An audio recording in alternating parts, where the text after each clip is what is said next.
राधे राधे। हरे कृष्णा। आज देवशयनी एकादशी है। हिंदू धर्म में आषाढ़ मास के शुक्ल पक्ष की एकादशी को देवशयनी एकादशी के नाम से जाना जाता है। इस दिन भगवान विष्णु के निमित्त व्रत रखा जाता है और उनकी पूजा की जाती है। इस दिन से भगवान विष्णु योग निद्रा में चले जाते हैं। एकादशी व्रत के नियमों का पालन करने के अलावा व्रत कथा का भी विशेष महत्व होता है। मान्यता है कि देवशयनी एकादशी की कथा श्रवण के बिना यह व्रत अधूरा माना जाता है। तो आइए जानते हैं कि भगवान विष्णु 4 महीने के लिए योग निद्रा में क्यों चले जाते हैं और इसके पीछे क्या कथा है। पौराणिक मान्यताओं के अनुसार देवशयनी एकादशी के दिन भगवान विष्णु पाताल लोक में राजा बलि के पास जाते हैं। इस व्रत को करने से सभी पाप नष्ट हो जाते हैं और मोक्ष की प्राप्ति होती है। भगवान विष्णु प्रसन्न होकर सभी मनोकामनाएं पूर्ण करते हैं। ब्रह्मा वैवर्त पुराण में देवशयनी एकादशी के विशेष महात्म्य का वर्णन किया गया है। इसी एकादशी से चातुर्मास का आरंभ माना जाता है। इस अवधि में कोई भी शुभ कार्य जैसे विवाह आदि नहीं किया जाता। मान्यता है कि इस दिन से भगवान श्री हरि विष्णु क्षीर सागर में शयन करते हैं और फिर 4 माह बाद उन्हें उठाया जाता है। उस दिन को देव उठनी एकादशी कहा जाता है। इस बीच के अंतराल को चातुर्मास कहा गया है। देवशयनी एकादशी की कथा। धर्मराज युधिष्ठिर ने कहा, हे केशव, आषाढ़ शुक्ल एकादशी का क्या नाम है? इस व्रत करने की विधि क्या है और किस देवता का पूजन किया जाता है?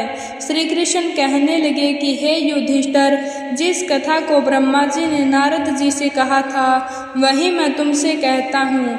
एक बार देवर्षि नारद जी ने ब्रह्मा जी से इस एकादशी के विषय में जानने की उत्सुकता प्रकट की। तब ब्रह्मा जी ने उन्हें बताया, सतयुग में मधान्ता नामक एक चक्रवर्ती सम्राट राज्य करते थे। उनके राज्य में प्रजा बहुत सुखी थी, किंतु भविष्य में क्या हो जाए यह कोई नहीं जानता। अतः वे भी इस बात से अनभिज्ञ थे कि उनके राज्य में शीघ्र ही भयंकर अकाल पड़ने वाला है। उनके राज्य में पूरे 3 वर्ष तक वर्षा न होने के कारण भयंकर अकाल पड़ा। इस अकाल से चारों ओर त्राही त्राही मच गई। धर्म पक्ष के यज्ञ, हवन, पिंडदान, कथा, व्रत आदि में कमी हो गई। जब मुसीबत पड़ी हो तो धार्मिक कार्यों में प्राणी की रुचि कम हो जाती है। प्रजा ने राजा के पास जाकर अपनी वेदना सुनाई। राजा तो इस स्थिति को लेकर पहले से ही दुखी थे। वे सोचने लगे कि आखिर मैंने ऐसा कौन सा पाप कर्म किया है जिसका दंड मुझे इस रूप में मिल रहा है। फिर इस कष्ट से मुक्ति पाने का कोई साधन करने के उद्देश्य से राजा सेना को लेकर जंगल की ओर चल दिए।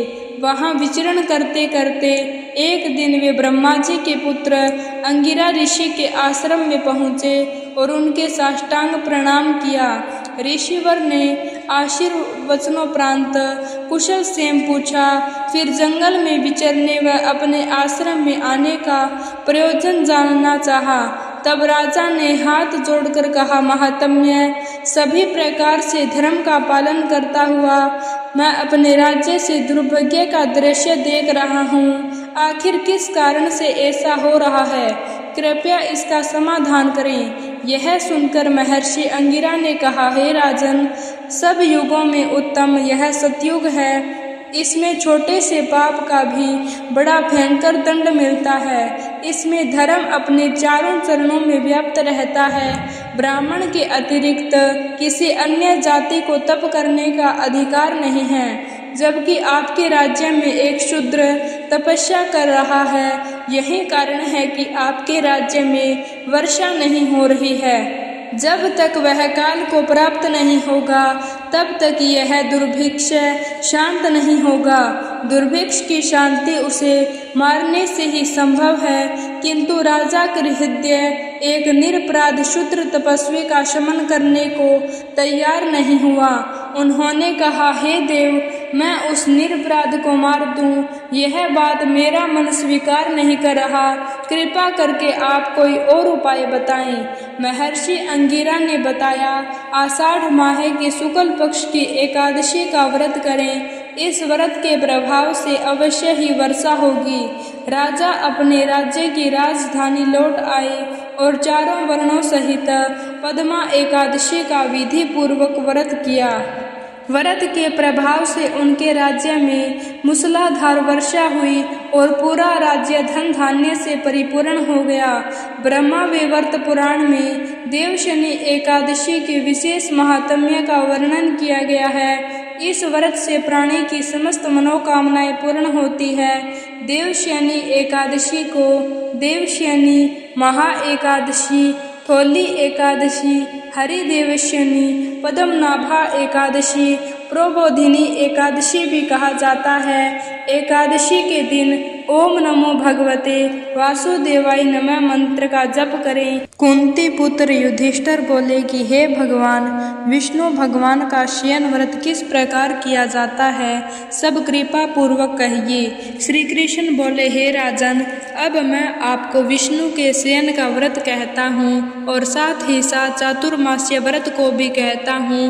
अब आप ध्यान पूर्वक सुनिए। जब सूर्य नारायण कृक राशि में स्थित हों तब विष्णु भगवान को शयन कराना चाहिए और सूर्य नारायण के तुला राशि के आने पर भगवान को उठाना चाहिए।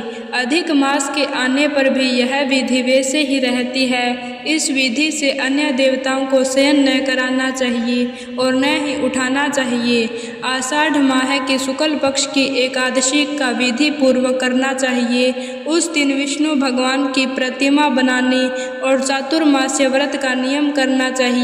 सबसे प्रथम उस प्रतिमा को स्नान करावें, फिर सफ़ेद वस्त्रों को धारण कराकर तकियादार सैया पर शयन करावें व धूप दीप नैवेद्य आदि से पूजन करना चाहिए।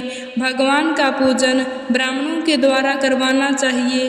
तत्पश्चात भगवान विष्णु की स्तुति करनी चाहिए कि हे भगवान, मैंने आपको शयन कराया है। आपके शयन से संपूर्ण विश्व सो जाता है।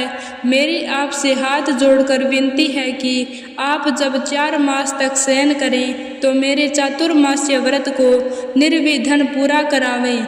इस तरह विष्णु भगवान की स्तुति करके शुद्ध भाव से मनुष्य को दान पुण्य आदि के नियमों को ग्रहण करना चाहिए। विष्णु भगवान के व्रत को शुरू करने के 5 काल वर्णन किए हैं। देवशनि एकादशी से लेकर देव उठनी एकादशी तक चातुर्मास्य व्रत को शुरू करना चाहिए। द्वादशी, पूर्णमासी, अष्टमी या संक्रांति को व्रत प्रारंभ करना चाहिए और कार्तिक माह के शुक्ल पक्ष की द्वादशी को समाप्त कर देना चाहिए।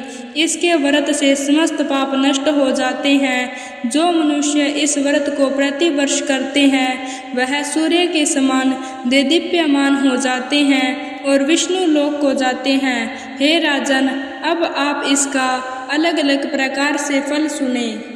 जो मनुष्य देव मंदिरों में रंगीन बेल बूटे बनाता है उसे 7 जन्म तक ब्राह्मण की योनि मिलती है। जो मनुष्य चातुर्मास्य के दिनों में विष्णु भगवान को दही, दूध, घी, शहद और मिश्री के द्वारा स्नान कराता है वह वैभवशाली होकर सुख भोगता है। जो मनुष्य श्रद्धा पूर्वक भूमि, स्वर्ण, दक्षिणा आदि ब्राह्मणों को देता है स्वर्ग में जाकर इंद्र के समान सुख भोगता है। जो मनुष्य चातुर्मास्य के अंदर नित्य प्रति तुलसी जी भगवान को अर्पित करता है वह स्वर्ण के विमान पर बैठकर विष्णु लोक को जाता है। जो मनुष्य सूर्य नारायण को अर्घ्य देते हैं और समाप्ति में स्वर्ण रक्त गोदान करते हैं उनकी पूरी आयु की स्वस्थ देह प्राप्त होती है तथा कीर्ति, धन और बल पाते हैं।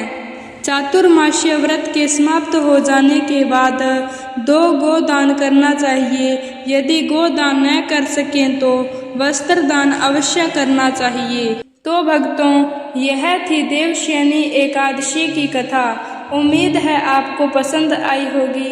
तो वीडियो को लाइक, शेयर और ऐसी ही व्रत कथाओं के लिए चैनल को सब्सक्राइब जरूर करें। धन्यवाद।